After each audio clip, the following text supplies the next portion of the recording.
Weekly update for Friday, July 6th. And letter and enclosures from Canada's most productive cartoonist. If he isn't, I don't know who is. Hey Dave, tell Satan it's okay to sing Gilbert and Sullivan. I love it. I know most of the words from the Mikado by heart. I was into Gilbert and Sullivan when I was a kid. Therein lies the roots of modern British comedy, which I also love. Monty Python and Mad Magazine ruined my chances to be a productive citizen. So, congratulations to Sandy Batwell, who did the Satan being a Gilbert and Sullivan addict sequence in one of the Cerebus in Hell one-shots. Here's some comics. He writes, Heads I Win was first accepted and then rejected for a local horror anthology. So it took me a while to finish it. We just had Van Calf, like TCAF on the West Coast, actually in Toronto. Oh, like TCAF on the West Coast, I get it. But which was fun. I had a half table, although it turned out to be more like 2/3 of a table, as my table mate George Metzger didn't need that much room as he was selling original art. And I had to produce a bunch of mini comics in the months previous, as sales of new comics is so important. You got that right, Colin. You got to give people new material. I hadn't done much for a while as I've had health problems. I came home after Van Calf to discover my cat Lamu was dead. So I am pretty sad right now. She was my pet and companion for 17 years. It was nice not to be alone all the time, have some living thing in my home. I know there's mice running around loose, but it's not the same thing. Another good reason to have a cat. And yeah, I go along with George Carlin on that one. If you're buying a pet, you're buying yourself a little tragedy. At Van Calf, I was something of a curiosity, a living history exhibit of zine culture of decades ago. I don't think people even understood what I was doing there. For most people, small press means slick, colorful, big-eyed sci-fi, fantasy, manga, anime, video game, webcomic spin-offs looking to be the next big thing. Some of my comics might be offensive to some. I was confronted by a man who thought hipster Hitler was celebrating Hitler somehow. He calmed down after I told him about the comic I did for the Vancouver Holocaust Education Center. I'm just beginning to lose my fear of being called names. Calling someone a Nazi these days is utterly meaningless.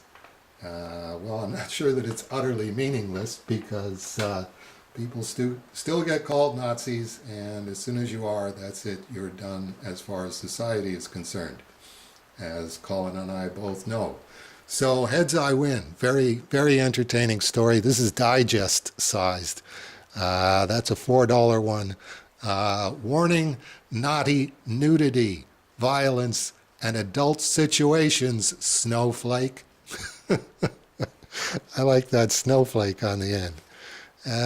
Anyway, Colin Cthulhu. He's got another one of those. Colin Cthulhu number 9. That one's $1. That was entertaining. Starts out, I was walking home from the shops. And what else do we get? Here's Hipster Hitler. And yeah, if you don't want to make friends in British Columbia, do a mini comic making fun of Hitler, who is in the mini comic actually running Vancouver, which is not that big a stretch. I mean, there's National Socialism, there's provincial socialism. I would call British Columbia provincial socialism. Anyway, moving on from there. I love the Main and Broadway area.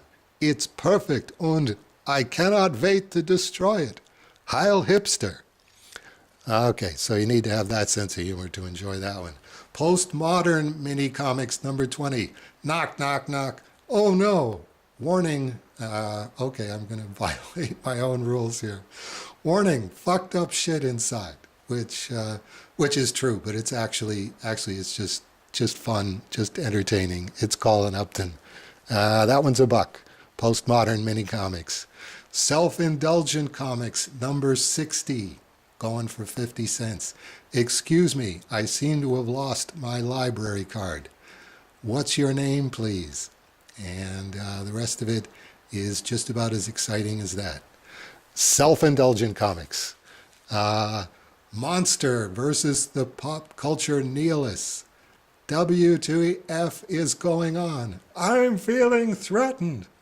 Monster spends far too much time on YouTube watching freakouts, fails, people getting quote owned, unquote, and quote destroyed, unquote. See, that's why I don't have the internet, Colin. It's bad enough knowing that it's actually out there without actually wasting time watching junk like that. Anyway, Postmodern Mini Comics number 19. I'm sending you to Vancouver Community College for vocational training. Oh, okay. Meeting my welfare worker, mid-1980s. Just about as scary as it sounds. I read that and go, I got to keep working harder so I never have to deal with somebody like this. Postmodern Mini Comics number 19. That's a buck. Stuff number 6. This, boy, when you're talking about self-indulgent, sentimental furnishings, the drawing table.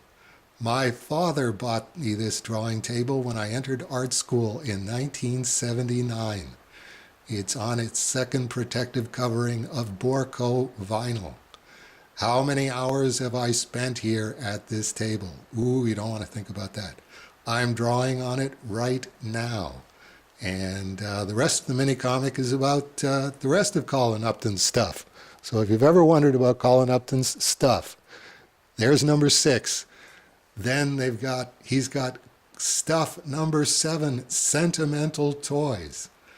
At this point, he was really pushing the limits of my attention span, and I got these for free. I know nothing of this 3-inch red plush toy, its manufacturer, or nation of origin. It was part of a set. I saved this one. It was my favorite as a child. Red was my favorite color. I think it's a donkey. It reminded me of Eeyore. I felt sorry for it. It seemed so sad. And I don't really recommend stuff number 6 or stuff number 7. Colin Cthulhu again, number 10. Warning, violence and nakedness. Lord Cthulhu, accept this blood sacrifice. And there you go. That's all stuff that Colin Upton just produced in the last few months. So applause, applause, applause for Colin Upton. And you can contact him at colinupton@tellus.net, www.colinupton.com, colinupton.tumblr.com, or on Facebook, Colin Upton Comics. Or Colin Upton is at number 223, 440 East 5th Avenue, Vancouver, British Columbia, V5T1 and 5. And there you go. Always happy to give a plug to Colin Upton, Canada's most productive cartoonist. And if he's not, I don't know who is. And I hope we'll see a bunch of you next week for the weekly update for July 13th. Wait, don't go away. I knew I was forgetting something. This one I had set aside. Postmodern Mini Comics number 21 is the one I told you about last week. 2081. If you want the ultimate how bad can feminism get dystopia mini comic, you can't do better than Colin Upton's 2081. Comes with a warning, satire, nudity, and wrong think. Exactly. Your tea and scone, sir, it begins. Thank you, says Colin. And I know it's silly to thank a robot, but old habits die hard. Colin is still alive in 2081, and lets us know, if you ever wondered, okay, how bad can feminism get? 2081 is the one you want to get. Order it from Colin Upton by name. Okay, now we'll see you next week, hopefully on July the 13th.